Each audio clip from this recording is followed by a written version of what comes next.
அதாவதுங்க இதில் 2 விஷயம் பார்க்கலாம்.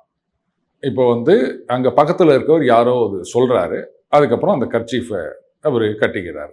இப்போ நீங்கள் இந்த பொற்கோவிலில் போகிறாங்கன்னு வச்சுக்கோங்களேன், அப்போ அந்த மாதிரி ஸ்கார்ஃப் கட்டுவாங்க, பார்த்துருக்கீங்களா? பண்ணியே ஆகணும் சார். எல்லாரும் கட்டியிருக்காங்க. குருதுவாராக்குள்ள உள்ள போனாவே இல்லையா, வெளியே வச்சிருப்பாங்க, எடுத்து கட்டிட்டு உள்ளேயே போகணும். கரெக்டா உடனே நிச்சயமா கேட்பாங்க. அப்போ அதுக்கு என்ன சொல்லுவீங்க நீங்க?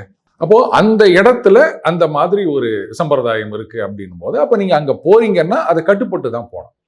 இப்போ நம்ம திருப்பதி கோவில்லையே கூட எல்லாரும் கோவிலுக்கு போயிட முடியாதுங்க. நீங்க வந்து இந்து அல்லாதவர் அப்படின்னு சொன்னா அப்போ அங்க ஒரு ரெஜிஸ்டர் இருக்கு. அதுல வந்து நான் இந்த கடவுளை ஏற்றுக்கொள்கிறேன், நம்புகிறேன் அப்படின்றத சம்திங் இருக்கு. அதை நீங்க எழுதி டிக்ளேர் பண்ணிட்டு தான் நீங்க உள்ள போகணும். அதே மாதிரி நான் பார்த்துருக்கேன், திருப்பதி கோவிலுக்கு நீங்கள் போகிறீங்க அப்படின்னு சொன்னால் நெத்தியில் விபூதியோ இல்லை வந்து இந்த திருமண்ணோ ஏதோ இருக்கணும், அங்கேயே கூட நிறைய பேர் போட்டு விடுவாங்க. அது எல்லாரும் ஃபாலோ பண்ணுறாங்களா எனக்கு தெரியல. நான் போகும்போது அதை இன்சிஸ்ட் பண்ணாங்க, நான் விபூதி வச்சுட்டு போயிருந்தேன், அதனால் எனக்கு ஒன்றும் பிரச்சனை இல்லை. அப்படி இல்லாதவங்களுக்கு அங்கே சில பேர் இருந்து திருமண் வைக்கிறாங்க, அதையும் நம்ம பார்த்துருக்கோம்.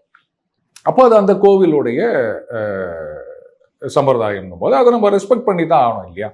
ஸோ அந்த மாதிரி அந்த இடத்துல அந்த மாதிரி ஏதோ ஒரு பழக்கம் இருந்ததா அப்படின்னு தெரியல. அதனால யாரோ சொல்றாங்க அவர் அதை கட்டிட்டு இருக்காரு. இந்த விஷயத்த நான் பெருசா பார்க்கல.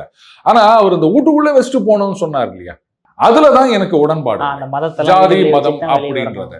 ஏன்னா என்னுடைய ஜாதியோ மதமோ இல்லை என்னுடைய நிறமோ என்னுடைய மொழியோ நான் படிச்ச படிப்போ இல்லை என்னுடைய கருத்தோ எதுவுமே வந்து நான் உள்ள வச்சுட்டு போக முடியாது. எங்க போனாலும் கூடவே தான் வந்துட்டு இருக்க போறது. அதை எதுக்கு நான் உள்ள வைக்கணும் அப்படின்னு இதுல ஏன் நான் அவ்வளோ இதுவா நான் அந்த விஷயத்த மட்டும் கேள்வி கேட்கிறேன்னா, இவரே தான் சொன்னாரு இந்துக்கள் ஒற்றுமையாக இருக்க வேண்டும். வடக்கெல்லாம் பாத்தீங்கன்னா கழுத்துல உத்ராட்ச கொற்றையோட போறாங்க, அப்படி இப்படின்லாம் அவர் பேசியிருக்காரு. அப்ப இந்துக்கள் ஒன்றுபட வேண்டும் அப்படின்னு சொல்லிட்டு இப்ப நீங்க அதை வீட்டுக்குள்ளேயே வச்சுட்டு வந்துட்டீங்கன்னா அப்புறம் வெளில வரும்போது எப்படி நீங்க இந்துவா ஒன்று சேருவீங்க? இதுதான் நான் முரண்பாடா பாக்குறது. மற்றபடி இந்த கர்ச்சீஃப் கட்டினதுல அந்த இடத்துல அது ஏதோ கட்டாயம் போல இருக்கு, அதனால பண்ணியிருக்காரு. இன்னும் சிலது கூட பார்த்துருக்கேன், சினிமாவில் பார்த்தது தான், நமக்கு அது தெரியாது. இது மாதிரி அந்த மாதிரி சில இதில் கலந்துக்கும் போது யாராக இருந்தாலும் நெத்தியில் அந்த கர்ச்சீஃப் கட்டு போகிறது, குல்லா இல்லைன்னா அந்த ஒரு துணியை கட்டிக்கொள்வது அப்படின்னு. ஸோ அங்கே அந்த பழக்கம் இருந்திருக்கு, சொல்லியிருக்காங்க, அதனால் அவர் செஞ்சுருக்காரு. இதை நான் பெருசாக பார்க்கல. Okay sir. சார் இப்போ இந்த வி தி லீடர்ஸுடைய அடுத்த ப்ரோக்ராம் வந்து இப்போ ரீசெண்டாக சென்னையில் ஏதோ பண்ணுறதாகவும் ப்ரோக்ராம் போட்டிருக்காங்க. இப்படியே காய் நகர்த்திட்டு போய் பெரிய லெவல் எப்போ தான் பண்ண போகிறாரு அண்ணாமலை அவர்கள்? ஏங்க இவ்வளோ பரபர பரபர பரபர பரன்னு பறந்துனே இருக்கிறீங்க நீங்க? அப்படி இருந்தாரு சார், அதனால தான் சார் பரபர. அது ஒன்றும் அவ்வளோ அவசியம் இல்லை அப்படின்னு நான் நினைக்கிறேன். ஆனால் ஒரு விஷயத்தில் அவர் கொஞ்சம் கவனம் செலுத்த வேண்டும். இன்னைக்கு வந்து ஆளுங்கட்சிக்கு ரொம்ப அவர் இது பண்ணுறதில்ல, ஒரு சஜஷனாக தான் அவர் சொல்லிட்டு இருக்காரு பல விஷயங்கள். இன்னைக்கு கூட பார்த்தேன், இத்தனை இடங்கள்ல வந்து 500 மீட்டருக்குள்ள டாஸ்மாக் கடைகள் இருக்கின்றன, அதெல்லாம் வந்து மூடணும் அப்படின்லாம் போட்டிருக்காரு. ஸோ அது வந்து முட்டி தள்ளுவதாக இல்லாமல் ஒரு தோழமை சுட்டு மாதிரி தான் இருக்கு. அதையும் நான் தப்புன்னு சொல்லலை, சொல்றதை சொல்றோம். ஏன்னா இப்போ அது இயக்கம் தான், கட்சி கிடையாது. அதனால அரசியலா இல்லாம மக்கள் நலன் சார்ந்த விஷயங்களை நாங்க சொல்றோம், அதை நீங்க சரிப்படுத்தணும் அப்படின்ற மாதிரி. ஏன்னா 1 வருஷம் டைம் கொடுத்துருக்கோம் அப்படின்னு இல்லையா? ஓகே, அதை நான் தப்புன்னு சொல்லலை. ஆனா கொஞ்சமா வந்து இது கட்சியாக மாற வேண்டும். ஏன்னா எல்லாரும் இன்னைக்கு வந்து அந்த அட்டென்ஷன் ஸ்பேன் அப்படின்னு போயிடுச்சிங்க. 1 நிமிஷம் அந்த அளவுக்கு 5 செகண்டுக்கு வந்தாச்சு. நீங்க ரொம்ப எடுத்துட்டே போனீங்க அப்படின்னா ஒரு அந்த ஆர்வம் போயிடும் அப்படின்னு சொல்றேன் நான். அதுக்காக வந்து ரொம்ப அவசரமா வந்து மாசத்துக்கு 2 மாநாடு, ஒரு ஊர்வலம் அப்படின்னு பண்ணிட்டு இருந்தாலும் அதுவும் சரிப்பட்டு வராது. கொஞ்சம் நீங்க சொன்ன மாதிரி இதுக்கு முன்னாடி அவர் இருந்ததுக்கும் இப்ப இருந்ததுக்கும் நல்ல கான்ட்ராஸ்ட் தெரியுது. அப்ப வந்து அவர் வந்து ஒரு தேசிய கட்சியுடைய மாநில தலைவராக இருந்தாரு, அரசியல் கட்சியில அரசியல் பண்ணிட்டு இருந்தார். இப்ப கட்சின்ற அமைப்பு இல்லை, அதனால அந்த வேகத்தை நம்ம எதிர்பார்க்க முடியாது. பட் அதுக்காக ரொம்ப இதுவாகவும் போயிட முடியாது. பட் இது நான் மறுபடியும் சொல்றேன், இதை நான் தப்புன்னு நினைக்கல விக்ரம். ஏன்னா எலெக்ஷன் என்ன எப்போ வரப்போகுது, இன்னும் டைம் இருக்குது. ஸோ அதுக்குள்ள கொஞ்சமா வந்து கட்டமைப்பை பலப்படுத்த வேண்டும் அப்படின்னு நினைக்கிறாரு. சில பேருக்கு இது வந்து மன சங்கடமா இருக்கும், நான் அப்படி பார்க்கல. Okay sir. இருந்தாலுமே ஒரு கேள்வி எழுப்பப்பட்டுச்சு சார், இந்த பொள்ளாச்சியில வந்து நடந்த மாநாடுல வந்து போதை ஒழிப்பு மாநாடுன்னு வச்சிருக்காப்ல. பட் இருந்தாலுமே உங்க கூட உட்காந்துருக்கிறவங்க எத்தனை பேர் வந்து மதம் இருந்துருவீங்க தெரியுமா அப்படின்ற மாதிரி அவர் குற்றச்சாட்டு வைக்கப்படுது சார். நீங்க பாத்தீங்களா அவங்க சரக்கு அடிக்கும் போது? இல்ல சார், குற்றச்சாட்டா வைக்கப்படுறது அவங்க மேல. குற்றச்சாட்டு வைக்கிறது யார் மேல எதை ஒண்ணா வைக்கலாங்க. இன்ஃபேக்ட் அந்த போதை ஒழிப்பு மாநாடு அப்படின்றது வந்து போதை பொருள், மதுவும் போதை தான், கள்ளும் போதை தான். சில பேருக்கு பணமே போதை தரும், சில பேருக்கு பதவி போதை தரும், சில பேருக்கு அதிகாரம் போதை தரும். சில பேருக்கு சினிமா போதை தரும். போதை அப்படின்றது வந்து ஒரு காமனான டேர்ம். பட் அந்த போதை ஒழிப்பு மாநாடுல அவங்க டார்கெட் பண்ணது வந்து இந்த மது அல்லாத மற்ற போதை பொருட்கள்னு நம்ம சொல்றோம் இல்லையா, தடை செய்யப்பட்ட பொருட்கள். மது தடை செய்யப்பட்டது கிடையாது. இத்தனை வயசுக்கு கீழே இருக்கவங்களுக்கு தானே தவிர மற்றபடி அது வந்து தங்கு தடையில்லாமல் கிடைக்கின்ற விஷயம். நிறைய இடத்துல வந்து குடிக்கிற தண்ணி கூட கிடையாது, கஷ்டமா இருக்கும். இந்த தண்ணிக்கு எந்த கஷ்டமும் இருக்காது. அவங்கெல்லாம் எங்கேருந்து தான் தண்ணி எடுத்து சரகெல்லாம் உற்பத்தி பண்றாங்களோ தெரியல. சரி, இருந்துட்டு போட்டோம். அதை குறித்து தான் அது. இப்ப நேற்று கூட பாருங்க, ஏதோ இரும்பு பட்டறையில வந்து ஏதோ இது பண்ணிட்டு இருந்தாங்க அப்படின்னு அரெஸ்ட் பண்ணியிருக்காங்க. அதுக்கப்புறம் ஒரு மிகப்பெரிய கேட்ச் ஒன்று அதுவும் பார்த்தோம். அந்த இது வந்து ஏதோ மற்ற கல்லூரியில இருக்கவங்களுக்கு அப்படின்னு. ஸோ அந்த அளவுக்கு இது வந்து புறையோடி போய் கொண்டிருக்கின்றது. மதுவை விட இது ரொம்ப மோசமானது. அதுவாது கொஞ்சம் நின்று கொள்ளும், இது அன்றைக்கே கொல்லும். அதனால இதை வந்து ஒட்டு மொத்தமா ரூட் அவுட் பண்ண வேண்டியது அவசியம். இது வந்து ஒரு இயக்கம் மட்டுமே பண்ண முடியாது, ஒரு விழிப்புணர்வை தான் உண்டாக்க முடியும். அவங்க வீட்டில் பெற்றவங்க வந்து பசங்களை ஒழுங்காக கவனிக்கணும், ஸ்கூல்ல வந்து வாத்தியார் கவனிக்கணும். பட் ஸ்கூல்ல வாத்தியார் வந்து இவன் இந்த மாதிரி இருக்கான் அப்படின்னு கேட்டா உடனே வந்து வேற மாதிரி சாயம் பூசுறாங்க. வாத்தியாரங்க பயப்பட வேண்டியதாகுது இந்த காலத்துல.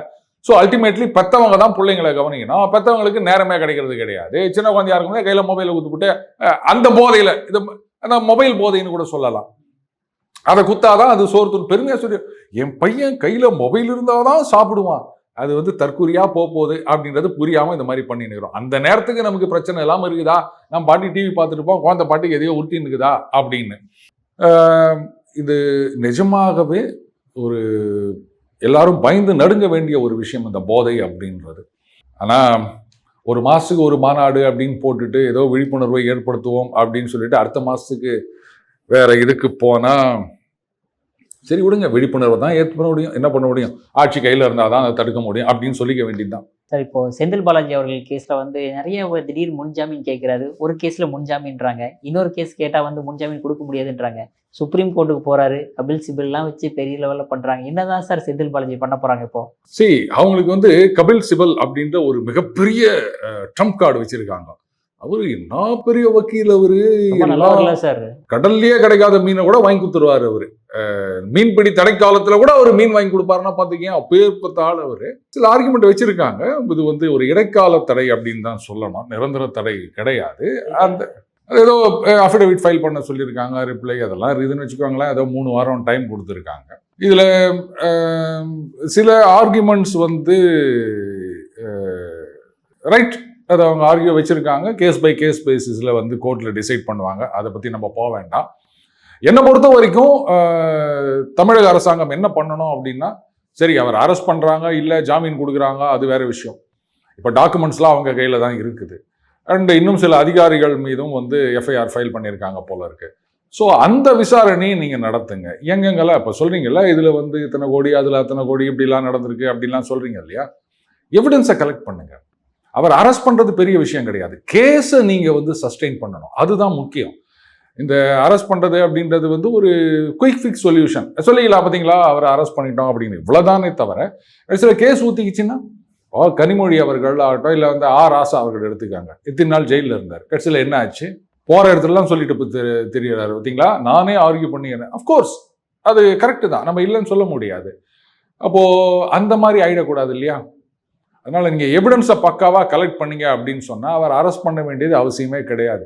என்னப்பா அவரை கூப்பிட்டு கேட்டா மட்டும் என்ன சொல்ல போறாரு, யாரா இருந்தாலும் என்ன சொல்லுங்க, உன்னை கூப்பிட்டு கேட்டா நீ என்ன சொல்லுவேன், என்ன கூப்பிட்டு கேட்டா நான் என்ன சொல்லுவேன், ஐயோ ஆமாங்க அப்படின்னா நான் சொல்ல போறேன், எதுவும் இல்லைன்னு தான் யாரா இருந்தாலும் சொல்லுவோம். அதனால அவங்கள விசாரிக்கணும் அப்படின்றது வந்து ரொம்ப முக்கியமா நான் பார்க்கல. எவிடன்ஸ் சரியா பண்ணுங்க, அதை பண்ணீங்க அப்படின்னா கேஸ் கரெக்டா இருந்தது அப்படின்னு சொன்னா அது நிரந்தரம். இப்போ அவர் ஒன்றும் அமைச்சர் ஒன்றும் கிடையாது, அதனால ஒன்றும் பிரச்சனை இல்லை. என்ன அதிமுக திமுக 2 பேரும் எதுவும் சொல்ல முடியாது, 2 கட்சியிலையும் அவர் இருந்திருக்கிறாரு. மொதல் கேஸ் வந்து அதிமுக ஆட்சியில் இருக்கும்போது பண்ணதா சொல்லப்பட்ட ஊழல், அடுத்தது இப்ப திமுக ஆட்சியில் அமைச்சராக இருந்தபோது நடந்ததாக சொல்லப்படுகின்ற ஊழல். 2த்தையும் சேர்த்து ஏதாவது பண்ணுங்க.